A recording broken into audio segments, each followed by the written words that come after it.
Week 5 of our course.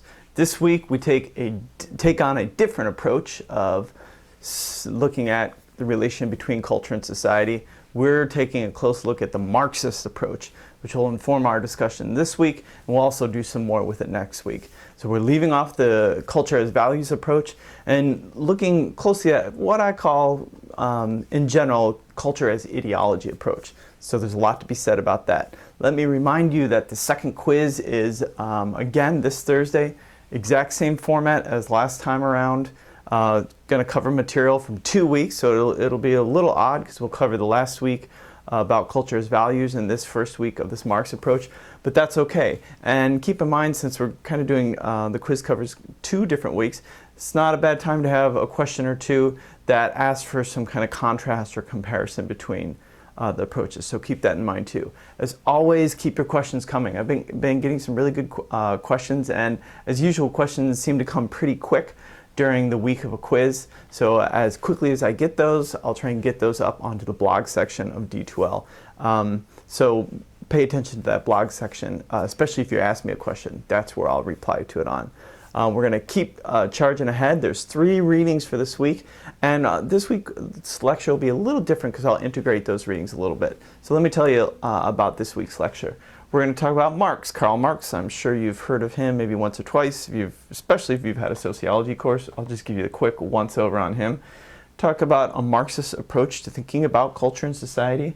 Then going to go through our readings just a little bit. I'm going to give you kind of the contour, the outlines of the argument, look to our readings for a little bit more of the specifics of their arguments, and then some final thoughts on this approach. I can say really quickly as we begin this, Marx, of course, is the founder, or one of the kind of founding ideas or theoreticians in the study of society, and his ideas or ideas we get from him may not be the most dominant ideas, again, in the study of culture, but as I've tried to argue in this class so far, they help us to think about certain aspects of culture or certain processes of culture and society. And so we want to keep in mind what is particular, or what this mode, this way of thinking about culture, what it is particularly useful for. So first off, some background on Marx. Marx, brilliant, born in what would have one of the states, or one of the principalities that eventually became Germany by the middle of the 1800s. So we're really looking at the 1800s, or as we like to say, the 19th century.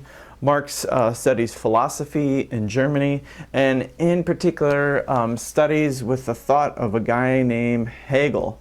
Hegel, if you've taken any philosophy, incredibly important philosopher in Germany, particularly in the early 19th century.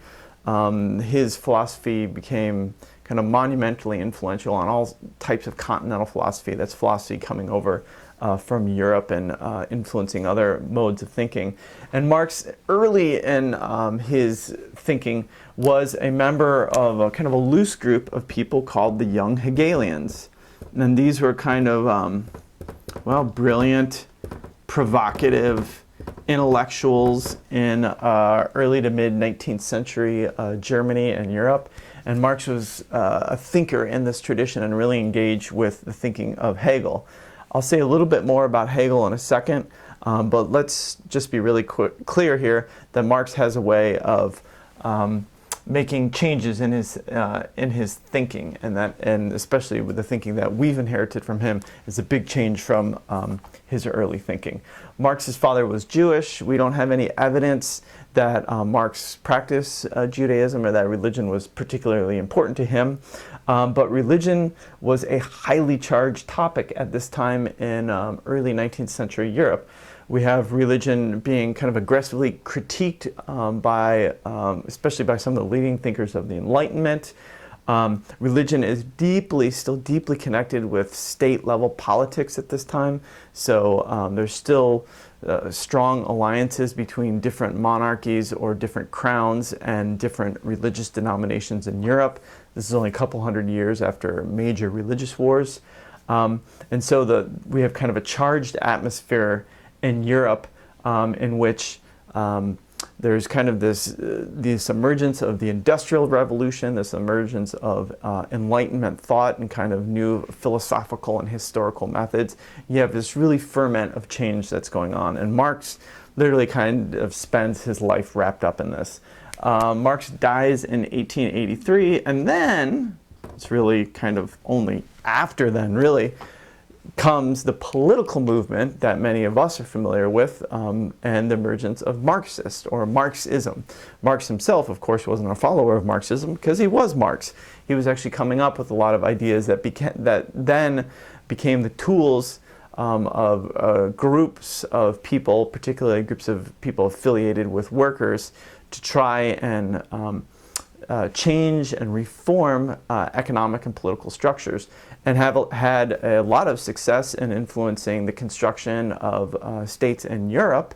You might have heard of kind of social democrat movements in various countries in Europe. They're really kind of have inherited some of Marx's critique of the political and economic system. And then, of course, you had that kind of radical ring of Marxism that became communism in Russia. And ironically, Russia was the last place on earth Marx would have ever thought would be communist. And then, of course, we get the horrific totalitarian and authoritarian tendencies of any overly concentrated, overly ideological interpretation of one philosophical idea. And we get Stalin and then decades of stagnation, both political and economic, in communist Russia and the Soviet Union. But that's long after Marx. So we're actually getting into some of Marx's early thinking about the relation of culture and society. Now back to Hegel. So I said that Marx studied Hegel and was really involved in this group called the Young Hegelians. Hegel was really the father of what we could kind of call the German tradition of philosophical and historical thinking. And Hegel, and this is going to be very, very broad brush, Hegel subscribes, and not only subscribes, but develops this idea that history, all of history, recorded history that we can think about, is driven or occurs in definable epochs. And each epoch or kind of period in history is defined by the Geist, G-E-I-S-T, or spirit of that age. So there's a particular spirit, and he means this in a broad philosophical sense, not necessarily a religious sense. There's a broad spirit that kind of grasps, that is the internal essence of that historical epoch. It becomes a part of the people of that epoch. It's grasped most clearly by the intellectuals of that epoch, and the intellectuals then inaugurate the interesting developments in thinking and politics and economics of that epoch. So Hegel has this deep idea that history is driven by ideas which operate through the minds and actions of individuals. It's kind of this almost amorphous system of this Geist, this spirit floating around and infecting people, if you will. Not totally unlike Weber's idea of the importance of ideas to be able to kind of drive social change, politics, and economics. Marx, by the 1830s, 1840s, ends up completely disagreeing with Hegel. And Marx takes it as his project, in his words, to turn Hegel on his head. And he introduces a really kind of cute phrase to describe what his project is going to be as a radical philosopher who's trying to understand the way reality actually works. So he argues that Hegel was seeing reality incorrectly. Actually, he argues that Hegel was seeing reality through what's called a camera obscura. Now let me pause here a second, and I'm going to put in a slide that shows you exactly what a camera obscura is for those of you who don't know.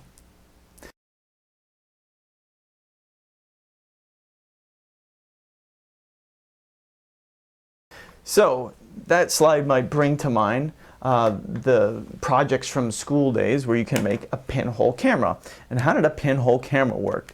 Well, it worked basically by taking an image, like I just showed in that slide, having that image go through a tiny little pinhole where the light of that image then emerged through that pinhole in a darkened room onto a wall.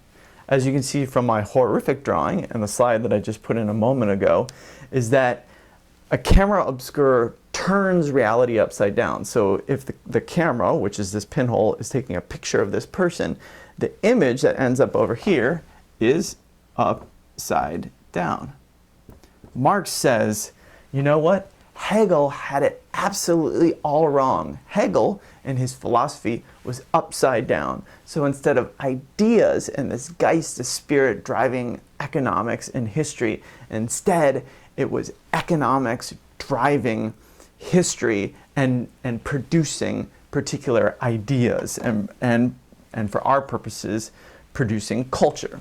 So let me go into this a little bit more deeply. Marx essentially argue, and I'm going to paint with a little bit of a broad brush here, that society was driven, or what we see happening in the world, what we see happening in society, was driven by what was going on in the base. This is literally the word that we use in English to describe Marx's idea.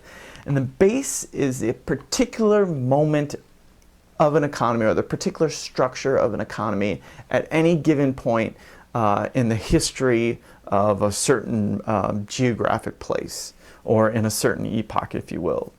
And Marx's big contribution was to describe the structure of this new capitalist thing in the mid-19th century, and to describe how the structure of relations between classes and relations between productive forces of the economy, how they created kind of social change and lots of conflict and lots of tension.